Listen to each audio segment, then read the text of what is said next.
मैं यहाँ पे मेरे नी प्रॉब्लम के लिए आई थी।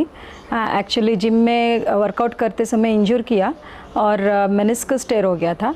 तो अकॉर्डिंग टू मेरे नॉर्मल ऑर्थोपेडिक के हिसाब से सिर्फ सर्जरी करना था।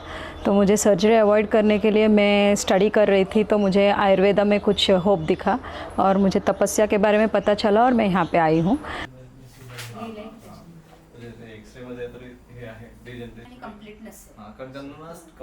इंडिया में अबाउट 54 मिलियन पीपल जो है लोग जो है डिजेनरेटिव स्पाइन और जॉइंट डिसीज से सफ़र कर रहे हैं, मतलब जिसमें घुटनों का दर्द आता है, कमर का दर्द, एड़ी का दर्द या फिर गर्दन का दर्द, ये सारी चीज़ें होती हैं। दूसरा जो होता है जिसमें रूमेटॉइड अर्थराइटिस या फिर यूरिक एसिड बढ़ने की वजह से जो दर्द होता है, उसमें करीबन 4.5 मिलियन लोग जो है उससे सफ़र कर रहे हैं। इतनी बड़ी मात्रा में लोगों को आज जोड़ों के दर्द की बीमारियां हो रही हैं। आयुर्वेदिक ट्रीटमेंट्स डिपेंड करती हैं डायग्नोसिस के ऊपर, सीवियरिटी कितनी है जॉइंट के दर्द में उसके ऊपर, इसलिए उनको दो हिस्सों में बांटा जाता है। जो पेशेंट्स सर्जरी के लिए योग्य है तो उनको सर्जरी के लिए रेफ़र किया जाता है, सर्जरी के बाद उनका रिहैबिलिटेशन किया जाता है। और एक जो है ग्रेड 1, ग्रेड 2 या अप टू ग्रेड 3 भी, जिनको कंजर्वेटिव लाइन ऑफ ट्रीटमेंट से, मतलब दवाइयों से और पंचकर्म और बाकी थेरेपीज से ट्रीट किया जा सकता है। तो ऐसे पेशेंट्स को पंचकर्म के साथ एक्यूप्रेशर, एक्यूपंक्चर, योगा थेरेपी, उनका पूरा लाइफस्टाइल और डाइट का रेजिम, इन सारी चीज़ों से उसको इकट्ठे ट्रीट किया जाता है। योगा थेरेपी और बाकी एक्सरसाइज का इसमें बहुत बड़ा रोल है। एक बार पंचकर्म से डिटॉक्सिफिकेशन हो जाए तो उसके बाद उसको नित्यक्रम से व्यवहार मिलाना बहुत इम्पॉर्टेंट होता है और वही उसको मेंटेन करने के लिए हेल्पफुल होता है। आयुर्वेदिक हर्बल मेडिसिन्स और हर्बो मिनरल मेडिसिन्स इस डीजनरेशन को और इन्फ्लेमेशन को कम करने के लिए बहुत ही ज़्यादा कारीगर होती हैं। बहुत लोगों को इसके बारे में पता नहीं होता है या फिर इसके बारे में मिथ होता है कि ये सारी चीज़ें जो है सिर्फ स्टेरॉइड से या फिर कुछ हायर अंग्रेज़ी दवाओं से ही ट्रीट हो सकती हैं। और आयुर्वेद में जो ट्रीटमेंट्स है वो काफ़ी लोगों को पता भी नहीं है।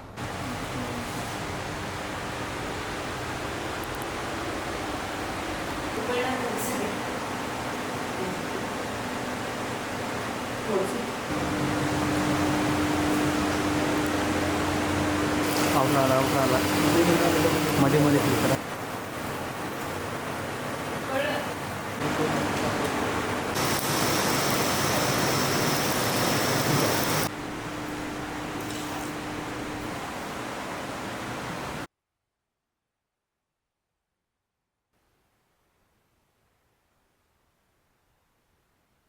तपस्या में स्पाइन और जॉइंट्स रिलेटेड प्रॉब्लम के लिए डायग्नोसिस करके थेरेपीज की जाती है और जनरली इन्फ्लेमेटरी कंडीशंस और डिजेनरेटिव चेंजेस के लिए अलग अलग थेरेपीज की जाती है। ट्रीटमेंट सफल होने के लिए डाइट महत्वपूर्ण होता है।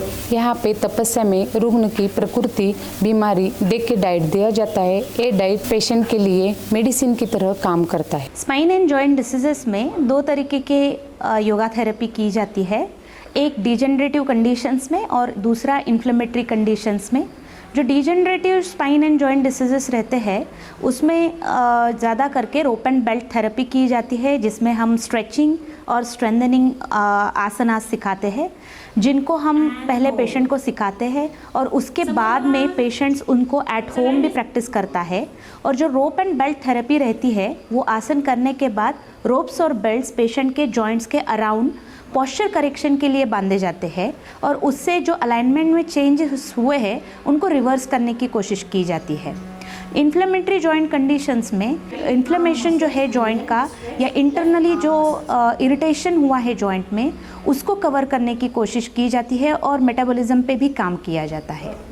योगा थेरेपी का रोल उतना ही है जितना पंचकर्मा, डाइट और इंटरनल मेडिसिन्स का है।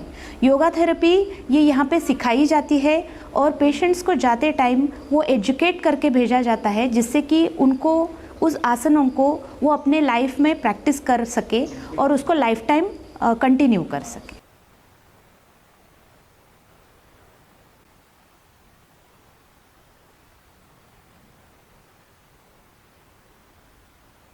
जब फर्स्ट टाइम मुझे डॉक्टर के साथ ऑनलाइन कंसल्टेशन हुआ, बाय देन मैं लिम्पिंग भी कर रही थी और स्ट्रेट भी नहीं चल पा रही थी और ज़्यादा देर खड़े नहीं हो पाती थी।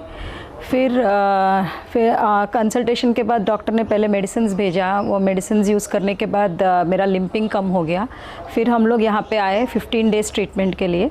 ये ट्रीटमेंट 15 डेज़ होते होते मेरा पेन ऑलमोस्ट 90% कम हो गया है। ऑलमोस्ट ऑल एक्टिविटीज़ मैं अच्छे से कर पा रही हूँ। यहाँ पे पेन रिलीफ के लिए मुझे बहुत सारे ट्रीटमेंट्स, मैग्नेट थेरेपी, ऑक्यूपंचर, जानो बस्ती, ऐसे बहुत सारे किए थे और सब बहुत ही असरदार थे। तो मुझे ओवरऑल इतने दिनों में काफ़ी रिलीफ मिला है।